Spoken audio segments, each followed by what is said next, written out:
और भी टेक्नोलॉजी से रिलेटेड वीडियो को देखने के लिए सब्सक्राइब कीजिए वर्चुअल एकेडमी को और लेटेस्ट अपडेट एंड नोटिफिकेशन के लिए बेल आइकन को प्रेस करें।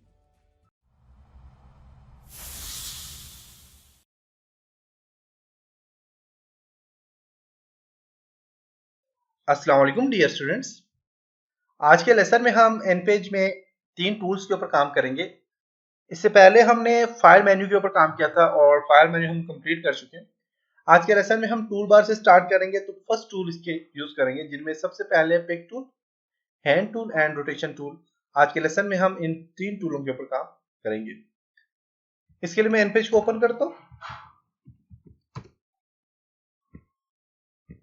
अब टाइप करना है एनपेज। ओके ओके, और यहाँ पे फाइल में जाएं और यहाँ से न्यू पे क्लिक करें और यहाँ से ओके। तो आपके पास सबसे पहला जो टूल है यहाँ पे वो है पिक टूल, फिर उसके बाद हैंड टूल है और फिर रोटेशन टूल है। तो अगर पिक टूल को आप देखें तो आपके पास अगर अभी जो सिलेक्ट किया हुआ है वो हैंड टूल सिलेक्ट किया हुआ है। डिफॉल्ट जो टूल होते हैं वो हैंड टूल सिलेक्ट किया हुआ होता है और हैंड टूल के साथ देखिए कर्सर का ऑप्शन बना हुआ है। मेन हैंड टूल के साथ आप जब हैंड टूल सिलेक्ट करते हैं तो आपके पास एक तो ये प्रॉपर्टी ओपन हो जाती है जो कि टेक्स्ट की प्रॉपर्टी है, और इसी के साथ आपके पास यहाँ पे कर्सर भी आ जाती है। जो ही मैं यहाँ पे पिक टूल पे क्लिक करता हूँ तो देखें मेरे यहाँ से आपके पास जो प्रॉपर्टी है इसकी वो भी ऑफ हो गया, जो कि टेक्स्ट प्रॉपर्टी है वो भी यहाँ से ऑफ हो गया और यहाँ पे किसी किस्म की कर्सर वगैरह नहीं है। तो स्टूडेंट्स, पिक टूल का फंक्शन ये होता है कि आप पिक टूल की मदद से अपने ऑब्जेक्ट को मूव कर सकते हैं। जैसे कि मैं यहाँ से हैंड टूल लेता हूँ और मैं यहाँ से एक ऑब्जेक्ट ड्रॉ करता हूँ। जैसे कि मैं यहाँ से इस ऑब्जेक्ट को ड्रॉ करता हूँ। अब इस ऑब्जेक्ट को मूव करना है तो देखिए ये हैंड टूल से मूव नहीं हो रहा। इसको मूव करने के लिए मैं यहाँ से पिक टूल लूंगा और अपने ऑब्जेक्ट को मूव करूंगा तो ये देखिए आपका ऑब्जेक्ट मूव हो रहा है। इसका साइज छोटा बड़ा करना है तो आप यहाँ से इसका साइज भी छोटा बड़ा कर सकते हैं। आप जो ही मूव टूल लेके किसी भी ऑब्जेक्ट को सिलेक्ट करते हैं तो आपके पास एक प्रॉपर्टी यहाँ पे ओपन हो जाती है।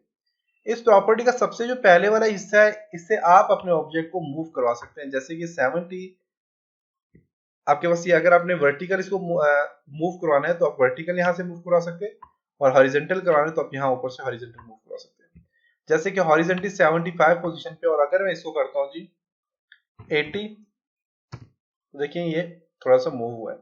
अगर इसको मैं करता हूँ 150 तो देखिएगा 150 में यहाँ पे आ गया, और अगर इसको मैं करता हूँ जी यहाँ से 75 तो बिल्कुल सेंटर में आ जाएगा, और अगर मैं इसको करता हूँ 5 तो देखिए इस कॉर्नर में आ गया। तो यहाँ से आप इसे मूव कर सकते हैं।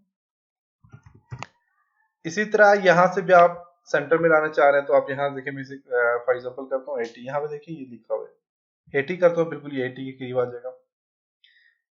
120 देखें तो 120 किया तो ये देखें 120 यहाँ पे ये, तो इसके देखें यहाँ पे ये इसके करीब हो गए, देखिएगा देख सकते हैं बिल्कुल 120 के करीब आ चुके हैं। आपके पास ये जो गाइडलाइंस है इनको रिमूव करने के द्वारा आप यहाँ पे इनको दोबारा एडजस्ट कर लें। इस जगह पे इसको उठा के अपनी पोजीशन में एडजस्ट कर लें तो आपके पास मूव हो जाएंगी। गाइडलाइन होती है, अगर आप अपने टेक्स्ट या अपने कॉलम्स वगैरह को गाइडलाइन देना चाहें तो यहाँ से दे सकते हैं। अब आपके पास यहाँ पे 140 है, इस पे आप लेके जाना चाह रहे हैं इसको 100%, तो यहाँ पे इसको सिलेक्ट करें गाइडलाइन को और यहाँ पे 140 पे रख दें।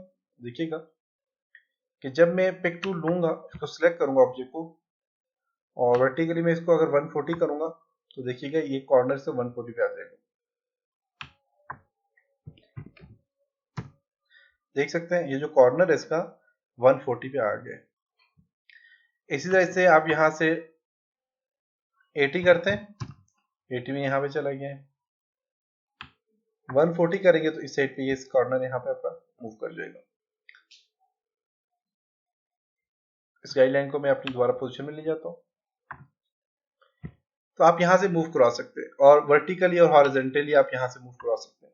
इसके बाद इसका साइज बढ़ाना है तो 78 साइज है तो इसको मैं 50 कर देता हूँ, देखिए कम हो गया है। और यहाँ से 41 है तो इसको मैं 20 कर देता हूँ, इसका साइज भी कम हो गया।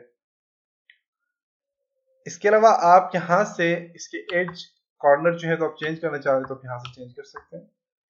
आप ब्लैक कलर्स पे देना चाह रहे हैं, अब देखें यहाँ पे आप यहाँ से भी इसकी रोटेशन रोटेट कर सकते हैं। यहाँ पे अगर कोई और इंसर्ट करना है तो आप इंसर्ट लेफ्ट टॉप 0 mm है और मैं यहाँ से फॉर एग्जांपल करता हूँ 20, लेफ्ट साइड से करता हूँ 30, 40, 20 ओके करता हूँ यहाँ से, तो इसके बीच में एक और ड्रॉ हो जाता है। इसके अलावा आप यहाँ से इसका जो बॉर्डर कलर है वो चेंज करना चाह रहे हैं तो आप यहाँ से रेड कर सकते हैं। इसके फिल कलर चेंज करना चाह रहे हैं, फिल कलर चेंज कर सकते हैं, कंप्लीट फिल कलर चेंज होगा। बॉर्डर कलर इसका यहाँ पे देखें कि बॉर्डर कलर इस चीज का चेंज हो रहा है।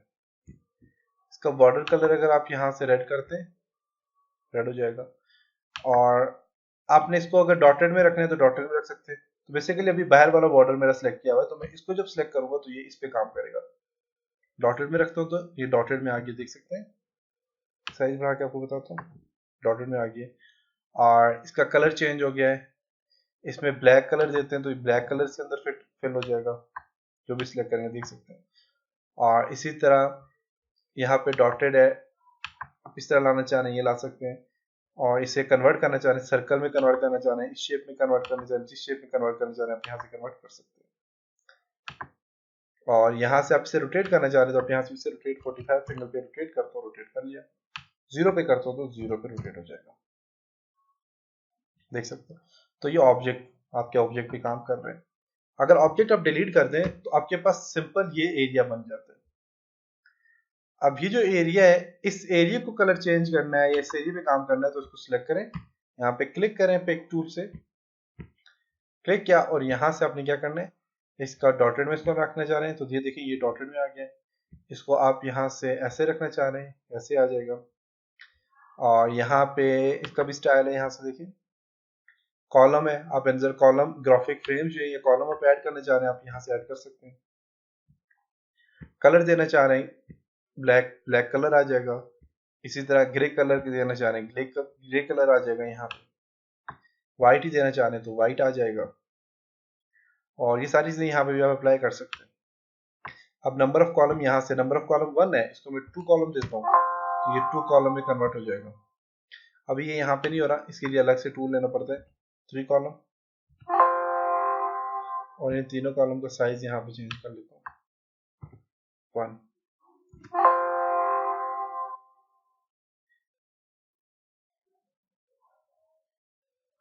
कह रहे कि यहाँ से आप मास्टर पेज क्या होता है वो हम नेक्स्ट लेसन में हम डिस्कस करेंगे।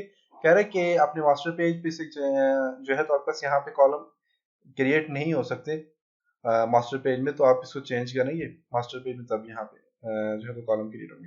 तो रोटेशन वगैरह आपके ऑब्जेक्ट के लिए होता है, आप अपने ऑब्जेक्ट पे रोटेशन वगैरह ऐड कर सकते हैं।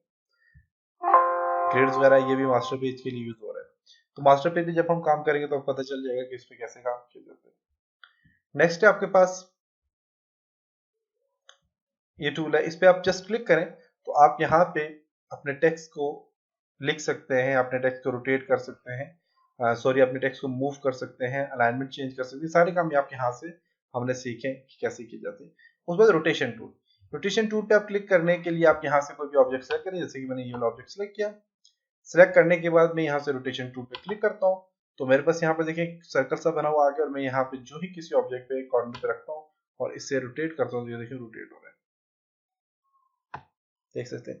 इसी तरह यहाँ से इसकी रोटेशन चेंज कर सकते हैं, 0 करते हैं 0 हो जाएगा, 45 करते हैं 45 हो जाएगा, रोटेशन आप यहाँ से भी चेंज कर सकते हैं। बाकी के जितने भी टूल है उनमें हम काम कर चुके हैं। तो ये था आज का लेसन, उम्मीद है कि आपको यहाँ तक समझ आया होगा, और अपना ख्याल रखिएगा। और आपके पास जो एन पेज होता है, एन पेज में कुछ चीज़ों के ऊपर एरर आ जाता है तो उसे टेंशन नहीं लेनी, क्योंकि एन पेज जो है तो बस ये यूँ समझे कि ये आपने ये सिंपल सा सॉफ्टवेयर है, इसमें काफ़ी सारे एरर हैं जिनको अभी सॉल्व जो है तो नहीं किया गया, काफ़ी सारे एरर हैं इसमें, तो उनको कैसे उन पे काम करने कैसे सॉल्व करना है ये जो है तो मैं आपको बताऊंगा नेक्स्ट लेसन में। मिलते, तब तक अपना ख्याल रखिएगा। खुदा हाफिज।